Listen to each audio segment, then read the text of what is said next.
Welcome to the first session in the HR management module. By the end of this session, you should be able to identify the role of HR planning in building the competitive advantage of your company. And secondly, you should be able to describe the process of HR planning. So, when you think of HR planning, what comes to your mind? What do we mean by HR planning? HR planning is a process of forecasting the organization's demand for and supply of manpower needs in the near future. By this we mean finding the right number of people for the right kind of job, at the right time, and the right place. So, in other words, HR planning is responsible for arranging the right people for the right job from all available sources. And not only this, it also anticipates the vacancies that might arise due to promotions, transfers, retirements, terminations, plans for manpower accordingly. As a business owner, how then do you establish your HR plan? In establishing your HR plan, you must ensure that it is aligned to your business objectives. This is what makes your plan valid. Looking at the slide you have now, you can see that you have your business plan. And from your business plan, you have to identify your current HR situation, how many staff you require, when you need them, the sources of supply, and of course, the budget. Once you have identified these elements, you then break them down into separate plans that will be implemented to meet your HR needs. For instance, the recruitment plan, training and development plan, compensation and benefits plan, and retaining top employees plan. Remember, the HR plan can easily be adjusted at any time to suit your company's needs at different stages. Let's now look at the foundation for your HR policies. Your HR policies are created on the back of your company's action plans.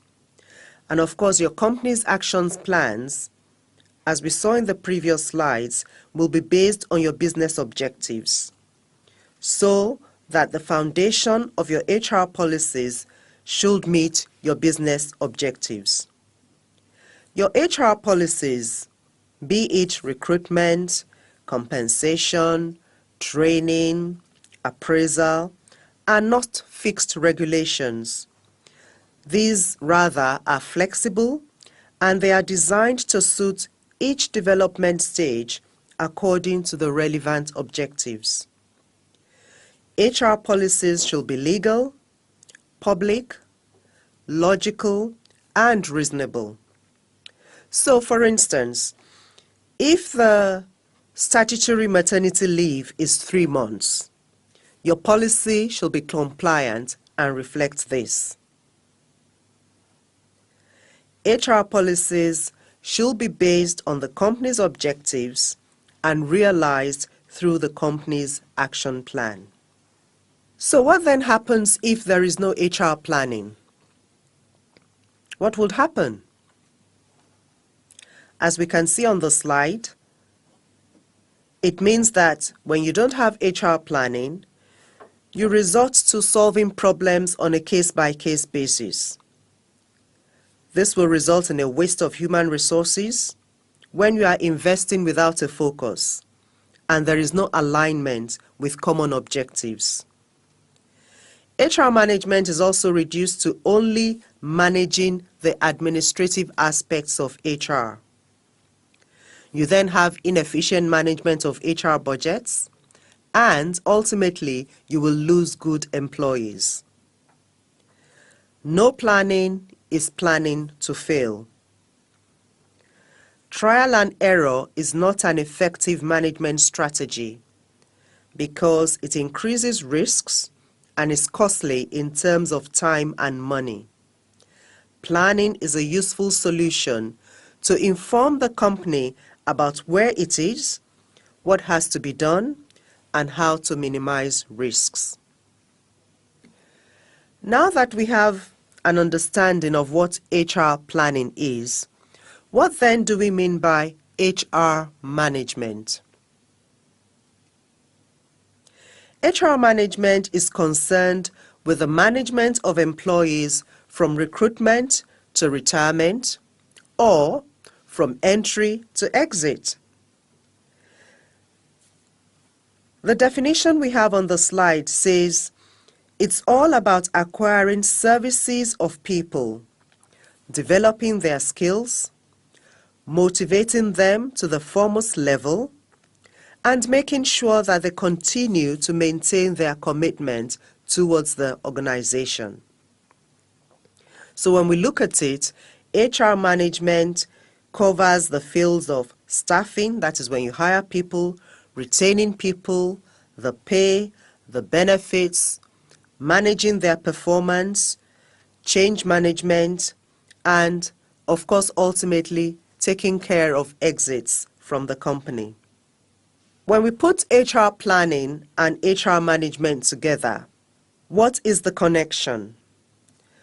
Put simply, HR management may be described as a house with planning as the foundation. As you can see from the slide you are looking at now, HR planning is the foundation of the house we have there. And on the foundation, you can see we have 4 pillars. We have recruitment, we have training, development, staff management, and retention. Those are the pillars supporting the house. And on the top of that house, you see HR management. Without planning, the house is built without a foundation. And if one of the 4 pillars is not strong enough, there is the danger that the house could collapse. A solid house, especially one that will support additions and expansions, requires a strong foundation and equally stable pillars. So you can see the connection between your HR planning and HR management. They go hand in hand. Let's look at the role of HR, the HR department, or the role of an HR manager. Some of the things that is expected is 1, they formulate certain strategies and execution of these strategies towards the realization of the company's vision. So for instance, if the company wants to employ more women into certain positions, the recruitment drive that HR is going to follow would focus on this. Another role is for HR to advise the CEO and department heads about policies and provide clarity on these policies as required. So they have an advisory function. Another one is that HR assists the line managers with any HR-related issues. Of course, we mustn't forget that HR cannot function well in any company without being familiar with the operations of all the departments. So that means that whoever is managing your HR, whoever is the head of your HR, they must know the operations of your organization. An important aspect of HR is compliance. Compliance with employment laws. This is very important. As a company, even as a small business owner, you want to protect your brand from the beginning, and you also want to maintain your integrity and reputation. Lastly, HR is there to manage employee records. Make sure they're accurate, up to date, and easily accessible.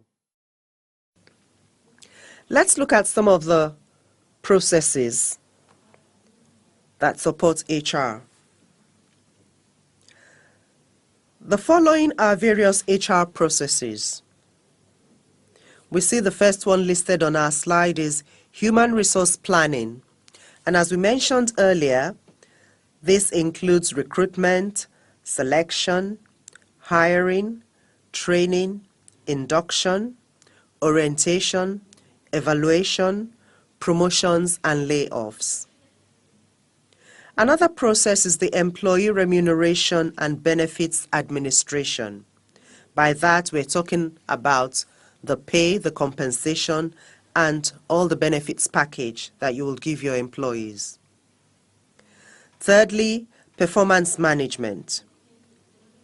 And last but not the least, employee relations.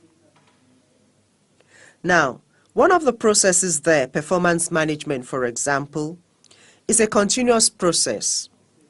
I know generally when we think of performance management, you may think it happens just once a year and that's the end of it.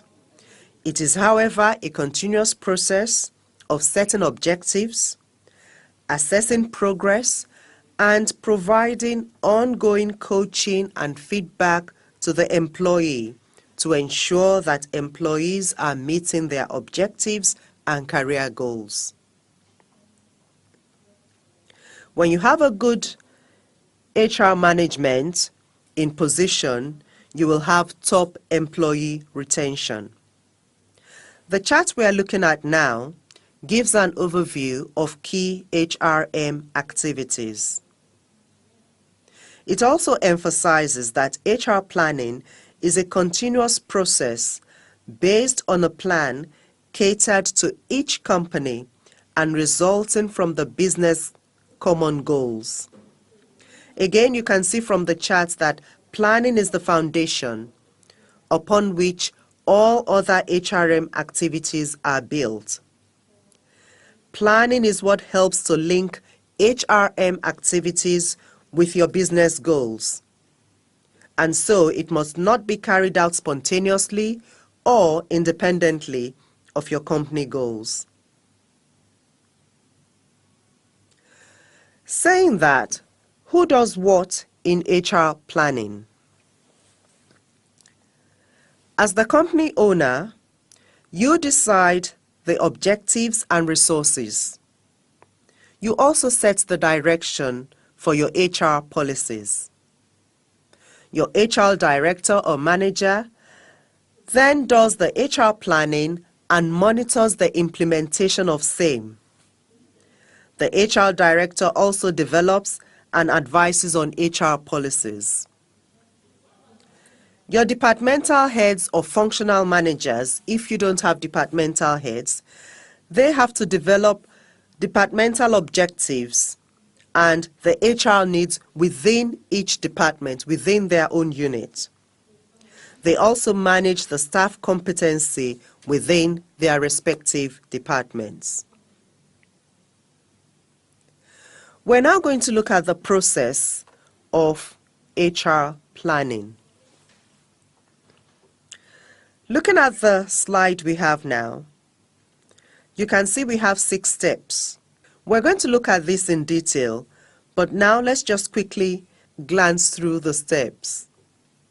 Step 1, we analyze the environment and current state of HR management. Step 2, we forecast the HR needs. Step 3, we forecast the labor supply capacity and we balance the supply demand. This then takes us into step 4, which is to develop our action plans, and we also develop and adjust our HR policies as appropriate. In step 5, we set our budgets. We get them approved. And in step 6, this is where we look at, we control, we review, and we adjust the plan. It is a continuous process. When you review the plan, when you adjust the plan, then you can go back and revisit any of the other steps, the prior steps, and make the corrections there. Let's dig in now and look at step 1. The first step in HR planning process is to analyze the current manpower supply in the organization in terms of the experience, proficiency, skills, etc. that an employee requires to perform a particular job. The future vacancies can also be estimated so as to plan for the manpower from both the internal, that is within the current employees, and the external, when you have to hire candidates from outside. You should also take into account factors that are likely to impact on your analysis, such as the use of technology, your customers, and your competitors, as you can see from the slide there. The strengths, weaknesses, opportunities, threats, all of these things you have to analyze in depth, because that is what is going to help you understand and know what your own current state is. Step 2, we then go on to forecasting the HR needs. And we're going to be looking at 2 common methods here. The first one is the labor assessment method, and the second one is the trend analysis method. The labor assessment method is based on the ratio between the turnover and the number of staff needed to achieve that turnover. So for instance, your sales volume. If you've set your objective or a target, a particular target as your sales volume, you then need to look at the number of staff that you're going to need to achieve that turnover. The trend analysis method, on the other hand, is based on a year-end study of recruitment trends at the company over a certain period of time. So for instance, as a small business owner, maybe you only started your company about 3 years ago or 5 years ago.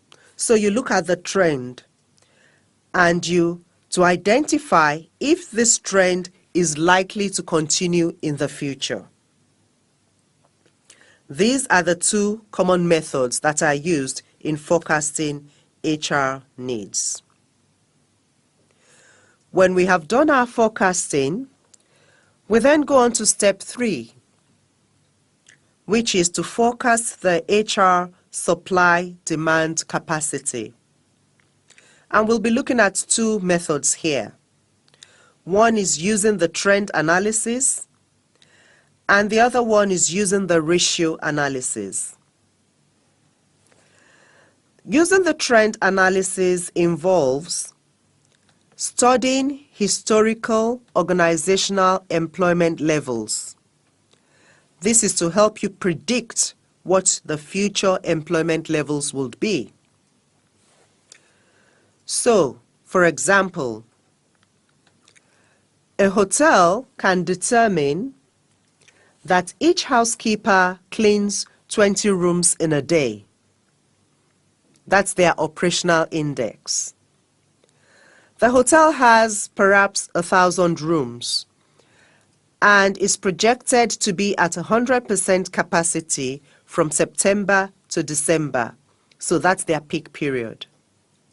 But they normally run at 80% capacity during the rainy season.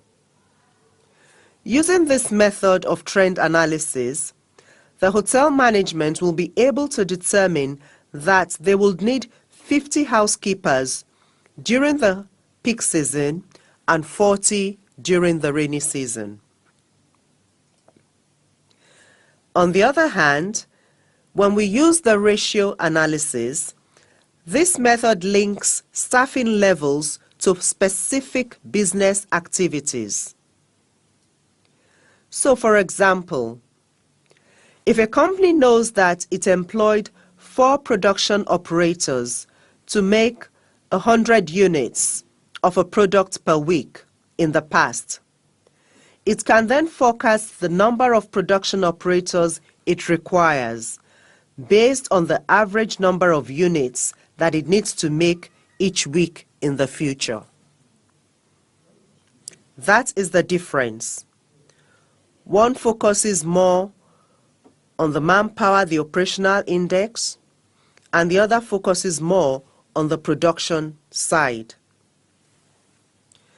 Once we have done your forecasting that way, we then develop the action plan, which is step 4. On the screen, you can see we've listed 4 plans. We have the internal source development plan, the recruitment plan, the plan to retain top employees, and a downsizing plan. Now, in the case of a deficit, the company may go either for recruitment, training, interdepartmental transfer, whereas in the case of a surplus, voluntary retirement schemes, redeployments, transfers or layoffs could be followed. At the bottom of the slide, you will see we've given you a breakdown of 2 different plans. One is the internal source development plan. And when you are doing that plan, you will look at things like the promotion, job rotation, training, and the flexible use of labor. The recruitment plan, you have to make sure you look at the purpose, the number, positions that you are recruiting for, how you are going to attract the candidates, the selection process, and of course, the orientation. So you can see that in developing your action plan, each of the plans, you need to break them down into the various elements that you will be covering in the plan. After you've developed your action plan, we now look at your budget. On the slide, we can see that we have a compensation and benefits budget, a recruitment budget, training budget, development, retaining, and redundancy. A breakdown of the training budget shows that we need to budget for the training needs analysis, hiring trainers, the audiovisual equipment that will be used for the training, other related administrative costs, the training materials to be developed. We'll also look at application and improvement after training and the training impact assessment. When you break down the elements in drawing up your budget, this will help you to ensure that you stay within budget, and ultimately this helps your plan. The final step in this process is the control, reviewing, and adjusting the plan. Because the effectiveness of the manpower planning process is to be evaluated.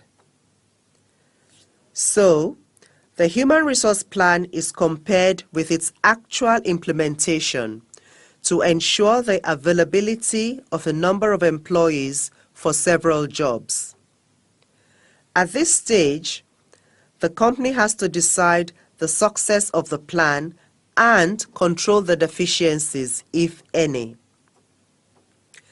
HR planning is a continuous process that begins with the objectives of the human resource planning, and it ends with the appraisal of feedback and control of the planning process. So when you control, you ensure that things are going on as planned. You identify your risks and opportunities. You then go on to review, which is to identify the right and wrong things or your weak and strong points. You adjust. That means you act promptly to ensure that objectives are being achieved. It is not advisable to fix the time for reviewing activities. Otherwise, your company may not capitalize on opportunities and prepare for contingency plans to tackle any possible risks during implementation. Now that we have looked at the 6 steps we need for this process for HR planning, we're going to be going on next to do the end of session activity. I would like you to pause and do this activity before going on to the next session.